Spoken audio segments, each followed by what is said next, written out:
Are we not recording? Yes, we're now recording this Are you stuff. sure we're recording? Yes, I'm sure. Okay, so we gotta start again now? Yeah.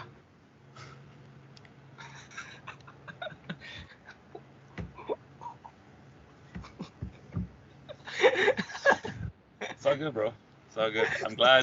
I'm glad we checked that out now versus like an hour in. Okay, you all set, man? Yep. Ready? Yep. All right. What's the date today? The 15th? I think so. Okay, here we go. Jackie's recording the call. I can see it now. There we go. All right. Here we go. And action.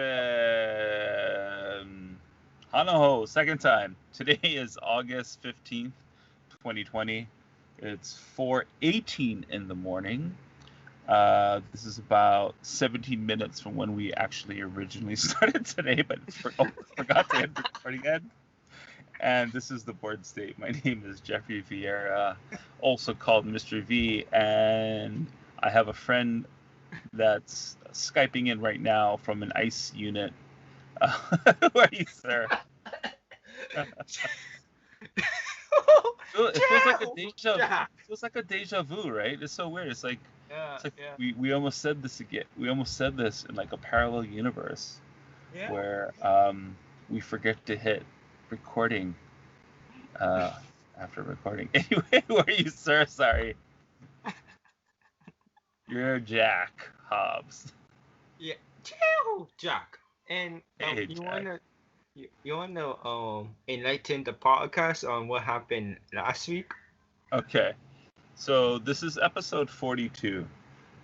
We're gonna go right from episode 40 to episode 42. Episode 41 is a lost episode, which, to be honest, probably was my favorite episode that we've done so far. We got really deep on some subject matter.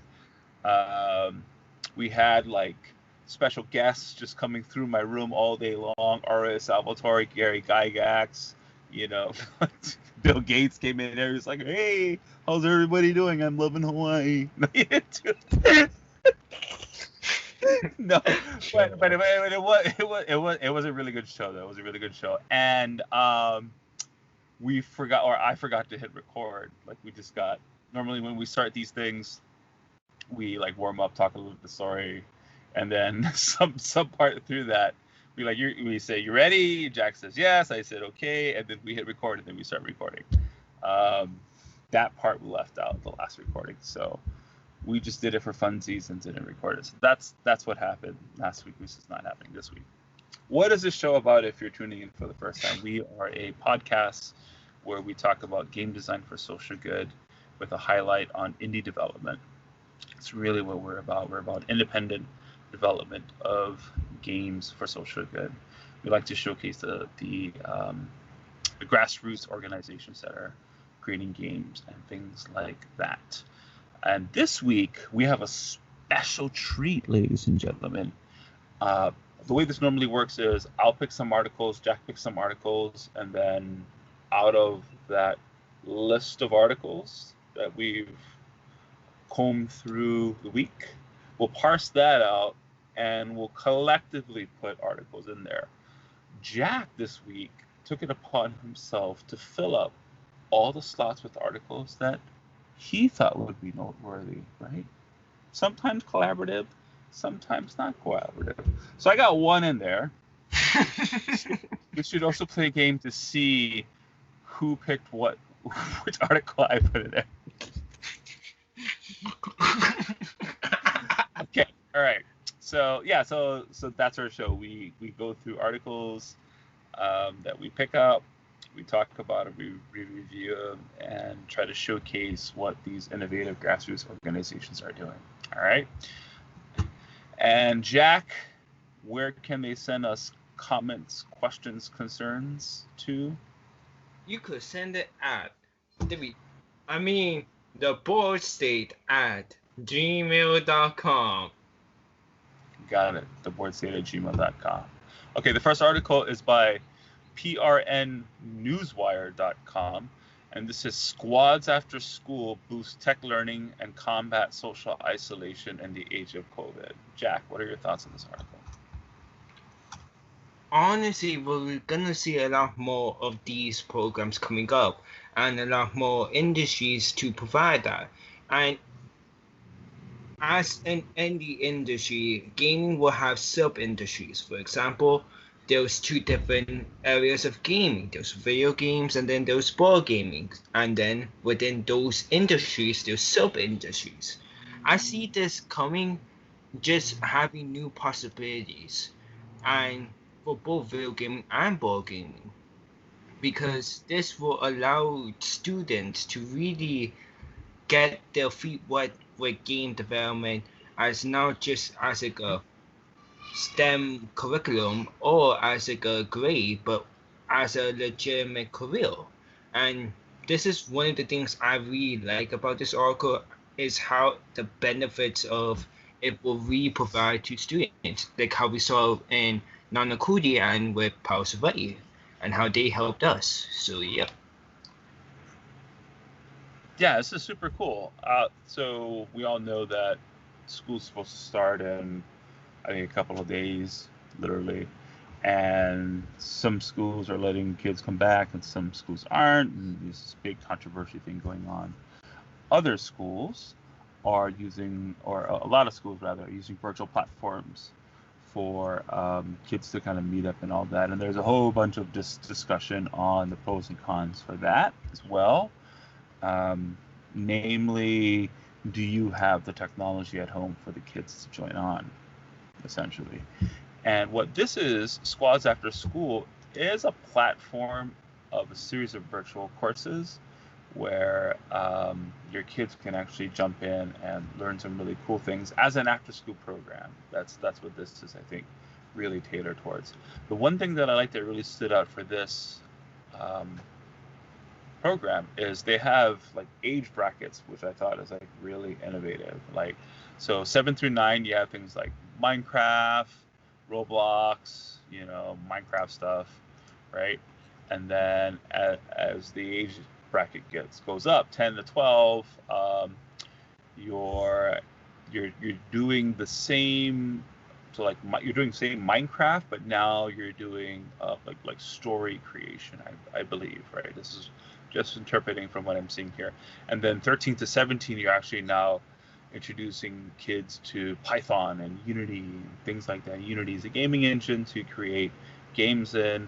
Python is a programming language that's very, very powerful, that you can create everything from like a retro-style arcade game. Well, that's not being fair.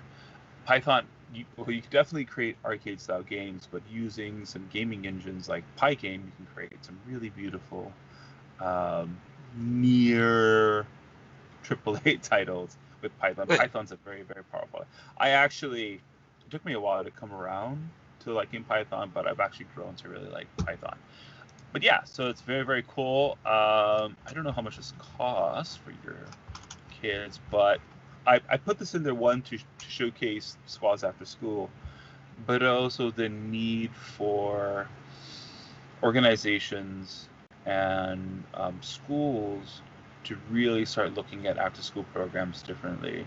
I've been approached several times in the last couple of weeks, just teachers that I work with through Toshiba, just asking me if I could recommend platforms that they could use for the school, because I think after-school programs were always in demand, but now you remove the physicality where like you have to go to a place and kids have to go to a place, so that opens up a whole bunch of doors of innovation. I'm seeing innovation a lot today.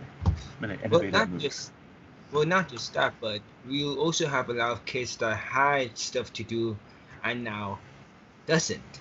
For example, sports teams, most of them, including like whatever. What happened? No. But the sports teams, really, half of them, most teams are not going to be able to play because of Yay! No, I'm kidding. I'm sorry. wow. That's not nice. I know that's so totally not nice. Sorry. Sports are very important. I saw that hesitation. Like, What are you talking about, dude? What are you talking about? Sports are. It's like I remember a million years ago being in high school as a skater, surfer, role-playing geek, programming nerd, and we used to just go head to head with the jocks. That was just kind of us every day, and I would just wish, one day sports are gonna go away and you won't know what to do. You'll just be like, I can't throw a ball anymore. Like you'll have nothing. I, Little did I know that Thanos grants his wishes. Wait, sorry. It'll snap. that's so dark. Sorry. But you have those guys, and then you also have people like in band where they can't even play music instruments for the school, and most of them only join these activities because of one thing: comradeship or family, the whole ideal of personal. So by allowing new ways of continue having this family or interacting with said family will only expand upon school culture and will only help the students more.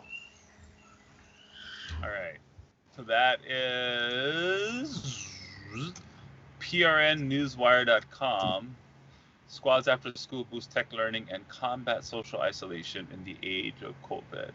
Was that the movie or was that man's? Right. Next article is by metro.co.uk, and this is how to be a gaming parent. Don't know.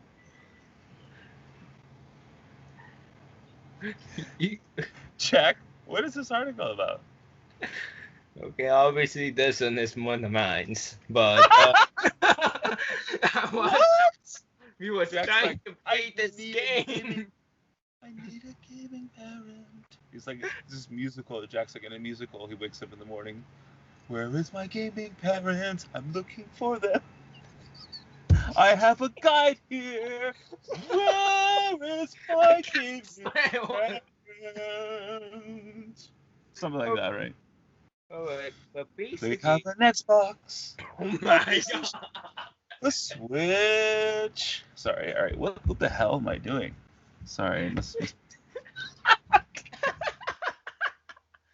Alright, please continue. So basically, this is about the ideals of the new challenges that parents are facing right now, and just how to communicate and really interact with their kids now that one of their main reliant sources, which is going outside or interacting with them for just like short periods of time, is basically gone. And especially with a lot of the schools now that are opening, but they're doing it online, it becoming more every day is slowly shifting into, oh, what's today, or how do I really connect with them now? And so this is just showcasing the outreach of gaming right now and how it's just now a culture, especially a way of parents teaching their children and using those things to re-instill life lessons. And so that's the main juice of this article, but it goes into great details on what exactly this person, the author of it, really did. And so, yeah. This guy's got 78 consoles, man. 78 home consoles, a gaming PC, and a partridge on a pear tree. That's cool. Yeah. Yeah. I mean, it's just essentially normalizing gaming, right? Mm-hmm. How it's not really a weird thing. Man, this guy's got a lot of stuff, though. A lot of stuff. Yeah. Cool. Yeah. Very cool. Yeah. Awesome, man. All right. That is the metro.co.uk. How to be a gaming parent. Reader's feature. Okay, next one is by CNBC News. And this is the 150 billion video game industry grapples with a murky track record on diversity. Is this a Mr. V article or is this mine? Do. Smells like a Mr. V article. Okay. But it is talking about what is the current state of the gaming industry, honestly. And though it's talking about video game industry, this could easily be applied to gaming in general because the numbers can't be that off. Or if it is off, then it will be in a small margin. And so this is really a good insight to how, if you want to persuade your kids or talk really about the current state of the industry, this is a good way of talking to them and bringing up current situations. Or you could be a different and say like, well, in game developers, well, there's this, and say your kid wants to go into becoming a construction worker, then at least learning this in general will allow them to make a right choices for other industries in general, because now they know, oh, so this is what is happening in the gaming industry. What is happening in my industry that I want to go into, whether that is military or construction or farming. Stop. Why is your example always construction workers?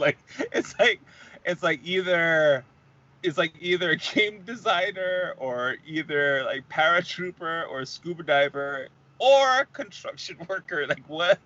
You giving construction workers a bad rap, man. Not like, really, cause it's always like the other side of the scale. It's like you can do all this stuff, or you can do construction. No, they build our cities, man. No, but I'm saying construction workers because I see it as a reliable one of those things. Well, a lot of kids will see it as a way to go. So there's the dream job, which is a game development. And then those realistic jobs like military and construction work. No! Dude. Okay, hold on. Let's see, what do we have here? Oh, we're going on tangent. Okay. All right. So we have a rising sun playmat here. Okay, let me show you something here. Here's a little impromptu example. All right. So here is the world of jobs, okay? We've got game designer maybe over here, construction worker maybe over here. You still got all these jobs, man. Doesn't have to just be military, construction worker, game. There's all kinds of stuff, man. That's all I'm saying. All I'm saying. I mean, even occupations that you don't have like a 4-year degree, there's tons of stuff out there. It's a cultural mind trap, I think, that and this is not just you, Jack, but it's you could even just go apply and work in an office. I mean, not just construction workers. Okay. So what if I said office workers? Yeah, there we go. Or mailbox straighteners.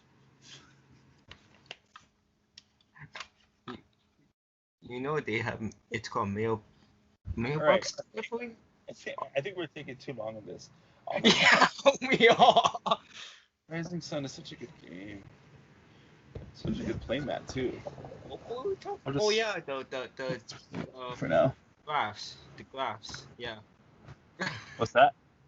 No, I was like, what were we talking about? But I went play back and I'm like, oh yeah, the graphs and the oracle.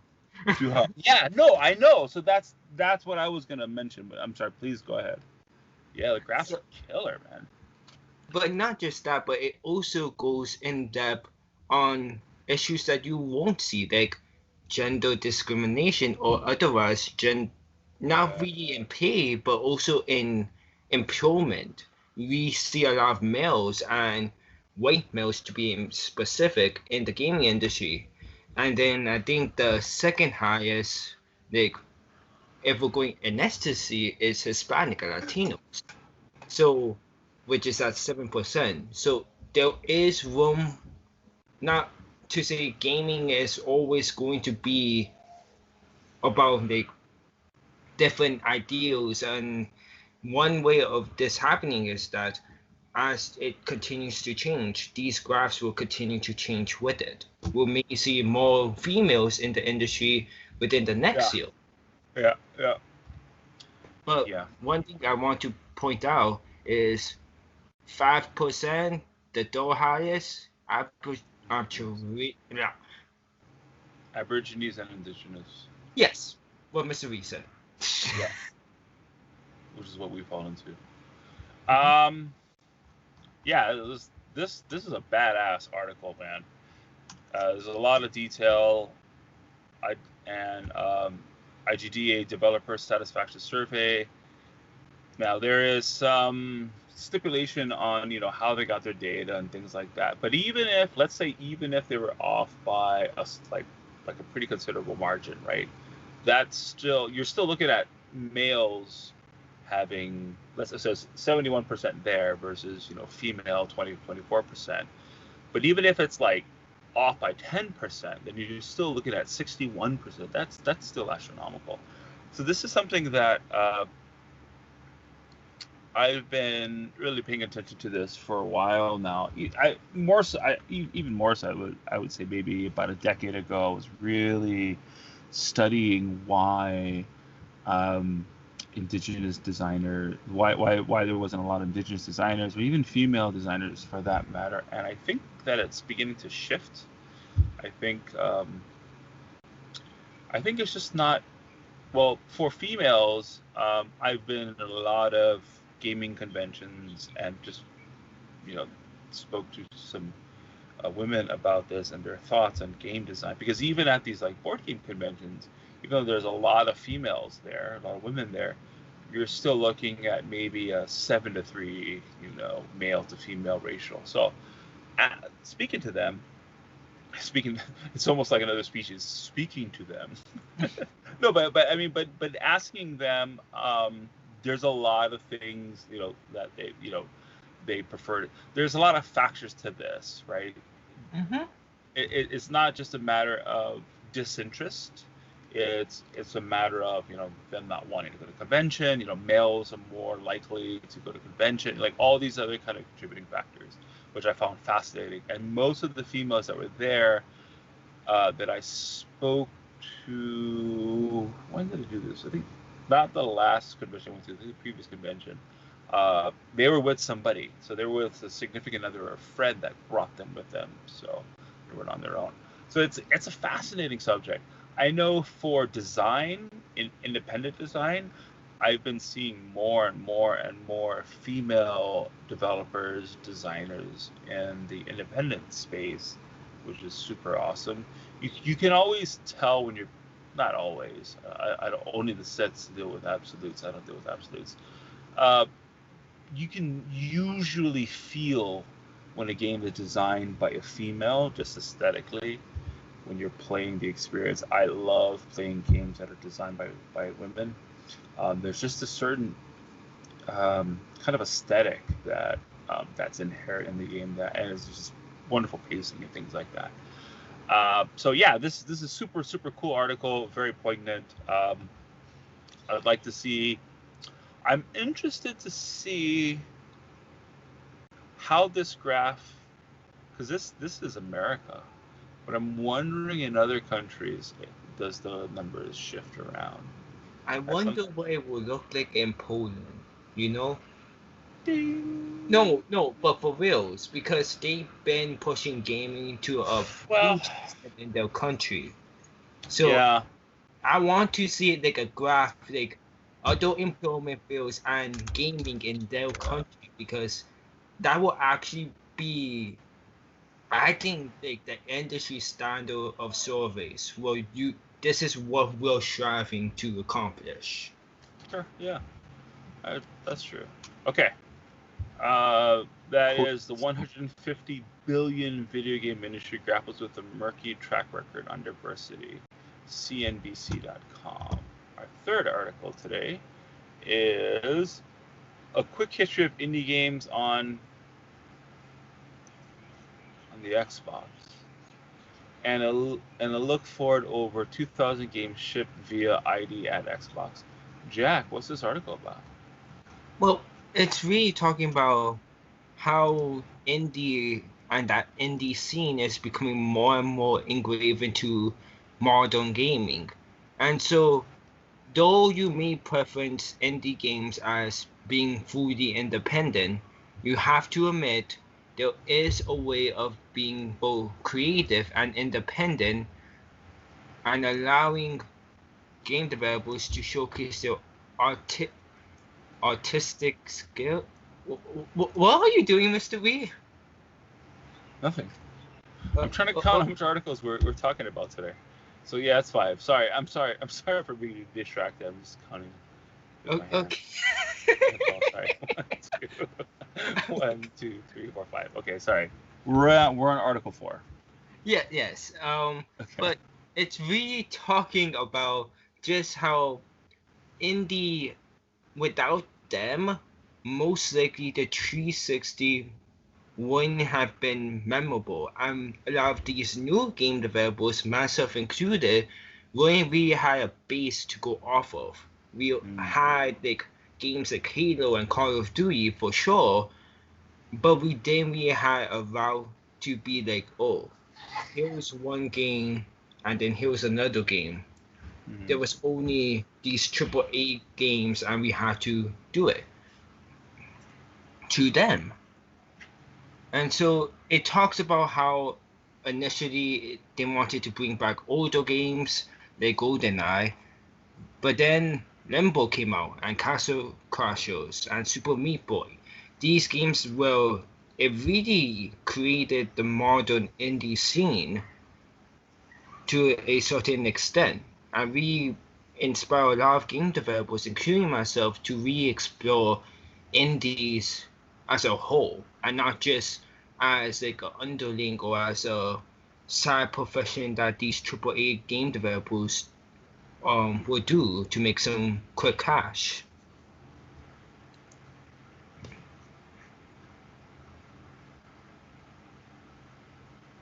Your turn, Mr. Wee. Yeah. Yeah, Microsoft has done a lot of stuff for indie gamers. Yeah. This is obviously my article, so you got 2 articles. No, they have. No, I mean, I know like the whole licensing and issue that they had. They've kind of worked and made it a little bit easier. You mentioned Super Meat Boy. There's a cool documentary about their story. I don't remember what it's called, but it's paired with what's the Pez. Yeah, Pez. Yeah,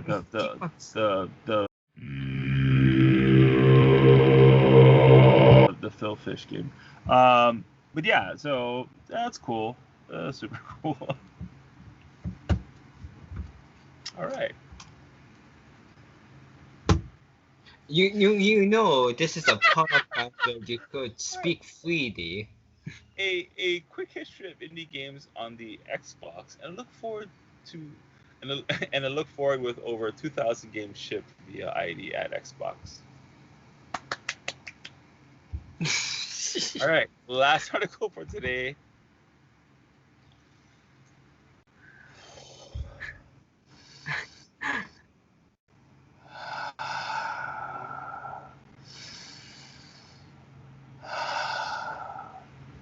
This is by BusinessInsider.com, and this is Not All Fun and Board Games is the title.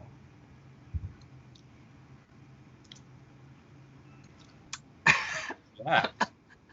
what is this article about whose hero image is so offensive to who I am as an individual? I can't. Okay, God. Maybe if I could just scroll up a little bit. There we go. Now I can't see the picture anymore. All right. What's the article about, Jack? So honestly, this is basically showcasing a basic transcript between. I really can't really explain it. It's basically a conversation, to be honest, and it really showcased the whole differences between gaming and how it's now becoming more and more. Well, people are becoming more well aware of just like these ideals of, okay, there's more to the sea than the game of life or Monopoly. There is more. If Mr. V dies on this podcast, I am super sorry to Mr. V's family and friends. I'm gonna hide with my scythe, Matt. Here, go ahead. No, but anyways, Mm-hmm. it really it also allows us to see just like what is the current consumer like. Though it's just one individual, we really get to see the whole mindset of what they're really are going into or what they're currently looking for. And though and through these details and snippets, it will really help us as game developers understand what can be improved on our games or what could we attract customers like her. This in the very first conversation, it's CH or Charlie. They, out of respect and anonymity, they didn't really put last names. So basically, you could see this as a scientific study as well.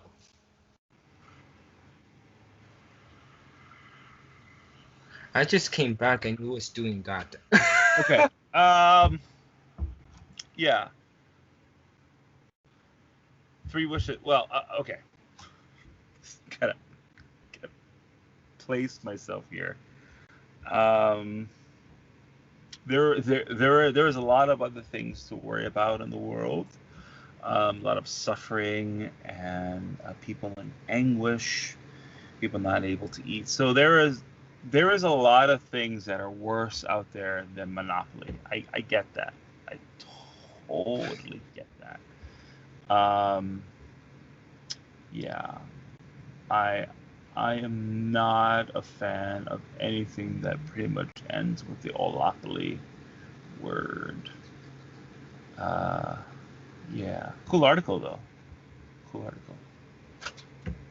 I like the Schwab stock slices advertisement that has a gift of ownership. Did you even?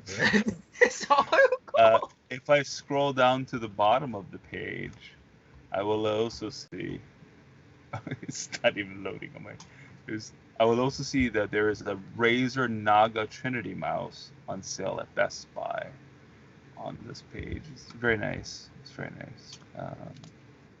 I don't need a Razer Naga mouse, but I appreciate the ad. Business Insider. Yeah.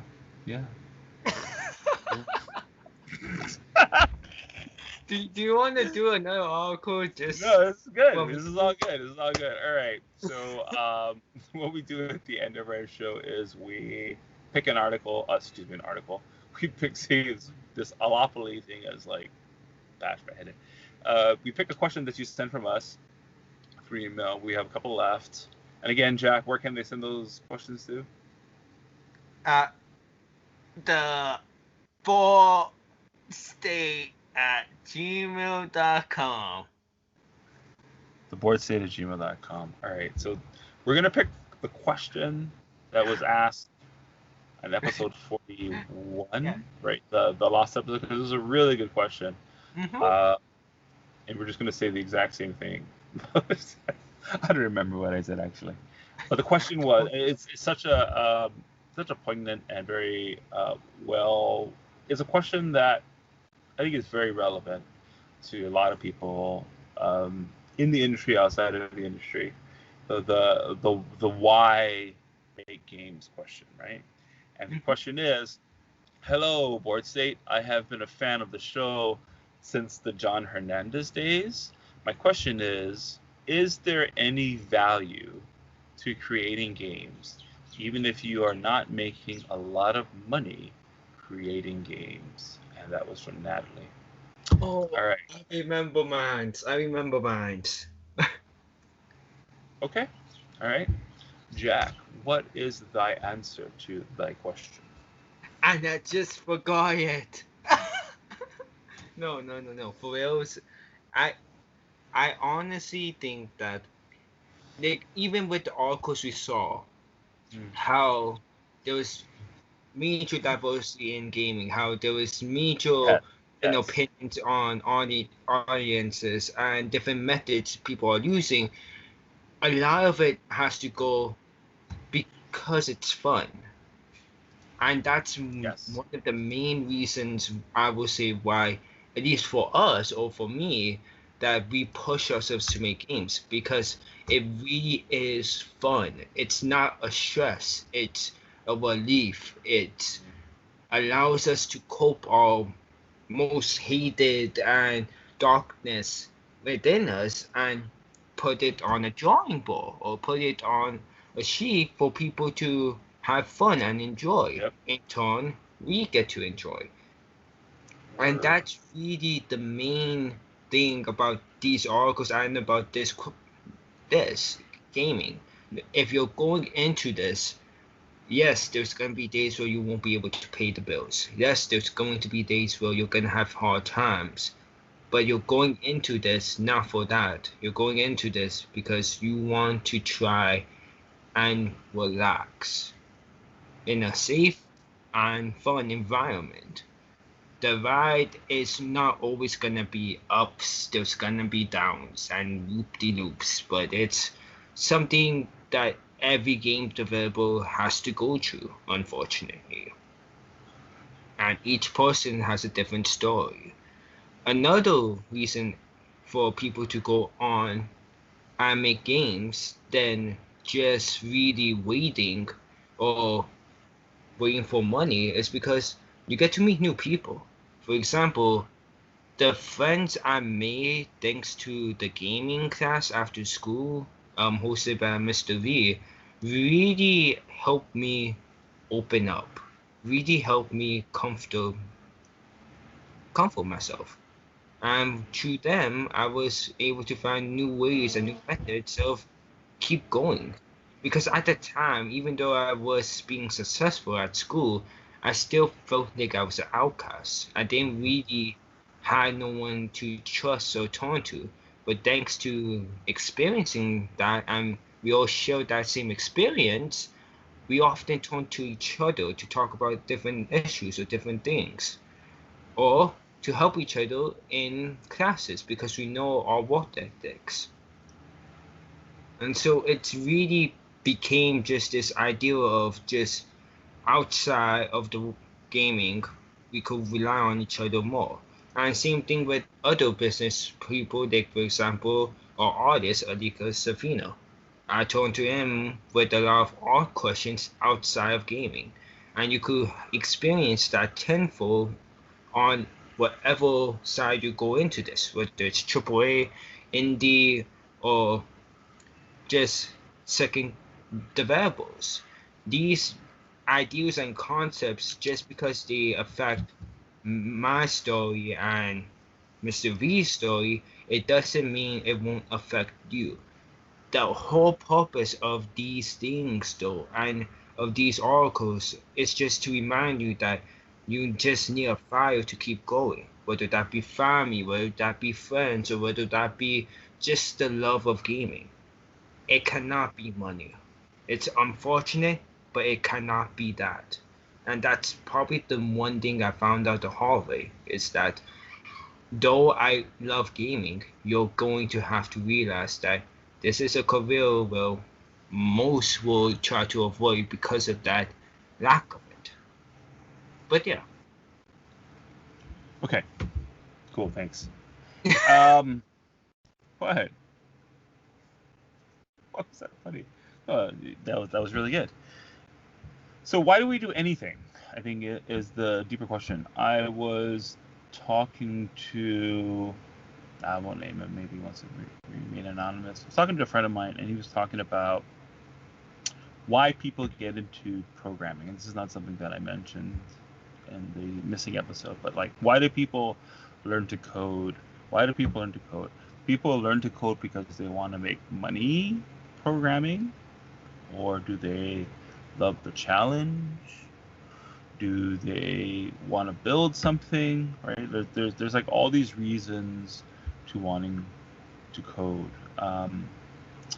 And can you make money as a programmer? Absolutely. You can definitely do that. You know, is it challenging? Absolutely. Can you build cool stuff? Also true, right? But what I think a lot of people don't realize is the level of commitment that it takes to become really good at programming. It takes a decade. I mean, it takes a really long time to get really, really good at it. It's just something that you have to focus and work at to get good at it. Okay, and if you're in it for the money, you know, you're talking about a 10-year period on your return of investment on time. That's crazy.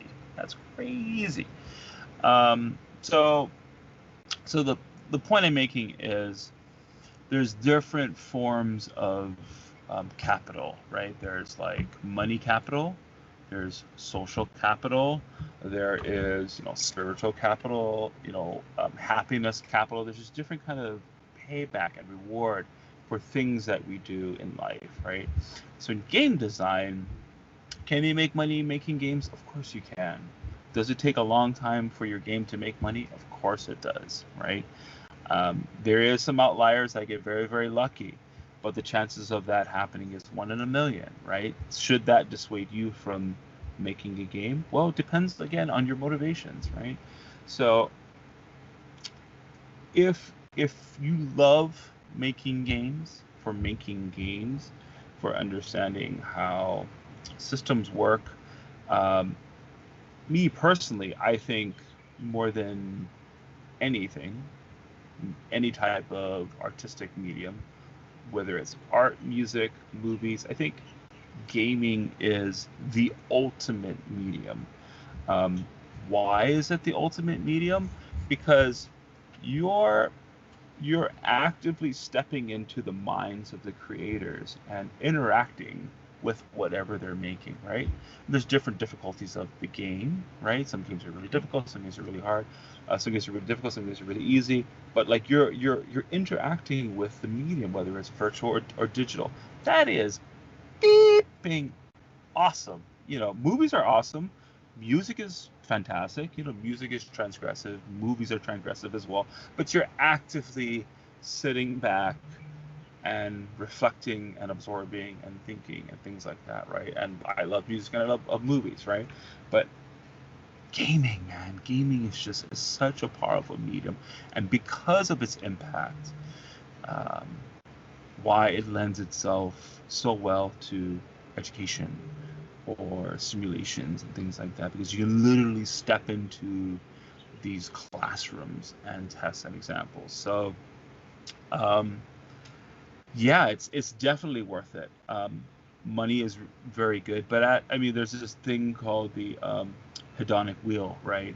Where it's like when I was a kid, all I really wanted was a car with air conditioning. That's like all. It's just like, yeah, it doesn't matter. Whatever job I get, as long as I can afford a car with air conditioning, I'm good, right? Like, obviously that's changed, right? So you get used to whatever it is, right? You know, like I have a crap load of board games, right? Like, you know, it's over 1,000 at this point. I cut down dramatically, but I still got over 1,000. Okay. At one time I had 2 games and I was like, man, I could only get more games. 2 games really isn't enough. Those 2 games became 4 and 400 and 800, right? And like, but like I'm just used to it. It's like it's no big deal, right? That's a hedonic wheel. So if you have capital as your point of the reason why you're making money, like money capital or money resources in terms of making your game, you're going to struggle, because the reason why you're going to struggle is you're going to try to create a game that's going to make you money, and it's a very shallow place to begin. If that's your intentions, that's cool, go do that, that's fantastic. But from where I am and from where I'm viewing, I don't see that really as a motivator for innovation, right? Because with that approach, you're looking to make a game that's just going to sell, right? So you're looking at, okay, how do I make a game that people get immediately? There's just this whole different mindset, and you can fill it in. You can fill it in the game, right, Jack? Right? Like you play the game, you just know, like, all right, yeah, that was cool. One of the key things you want, if you want to be the passion versus money, is, I know you're gonna hate me for it because you hate this series in the video game world. Please don't say the F word. Call of Duty Black Ops 1 okay. and Call of Duty Black Ops 4. Like, you could just tell the passion from Black Ops 1 to 4, it went away, basically. And it has to do with their change of concepts, which is money. And though it will get you more money, it will also have you, it always comes with a price. Whatever you do comes with a price. If you take more high ground, you will lose substantial money initially. Yep. But if you don't take the more high ground, then you lose all morals initially. Yep. So check this out, right? So Jack, you're absolutely right. And I'm not being full-fledged hipster here and saying that the game that you make shouldn't make money. Of course they should. Of course your games should reward you for the effort that you put in. Absolutely. Of course it should. If the industry cannot make money, the industry will not survive. That's just brutally honest. It won't attract people into the industry. People won't be able to feed themselves and their kids. They're going to go do something else. So of course it should, right? But that should be a result of the game that you create, not a result of the game that you're trying to make. And if that makes sense. And of course that will also not saying that all of the traits that they do are inherently evil. For example, there was a time where story expansions was a big thing, and people was calling that out. Now we have downloadable content and microtransactions, and now people are calling that out. You see, it's all about regulation, and also just more about control. You don't want to overextend your reach, because then you will get too emotionally attached to say project, and then you will be in a certain situation that we found ourselves in one of our projects. But at the same time, you don't want to cut off that emotion and become another Call of Duty Black Ops 4. You must find like a middle ground. Like you don't want to be a true Sith, because then you have emo all day. But you don't want to be a true Jedi because you can't do anything. Is that my fault? Did I bring up Star? I did, right? Did I say that? Sith still in absolutes. I'm sorry, I did. So, try to be a great Jedi. Okay, all right, Jack. Before we sign out, can you tell our listeners a little project we have going on Facebook and what it's about? Yes, so we are doing Facebook/groups/AO8ARG. On there, we are doing well with its namesake, AALG.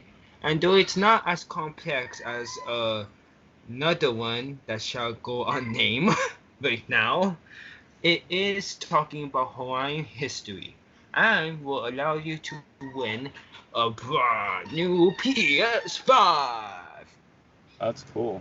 And I so, hope I win. and oh, same. Unfortunately, we can't win, eh? I'm kidding. But we really highly recommend you to try and go onto the website and just experience it. You don't have to solve the riddles and learn some history. Yep. And where is that site, Jack? At Facebook/group/AO. No. You see, I got the boardstate at gmail.com down. Also, Facebook.com Facebook.com slash slash groups slash /808ARG. 808ALG. Yep. All right, and that's going to do it. Thank you guys for listening. We appreciate it. Have a great week. All right, Jack. So you can stop recording.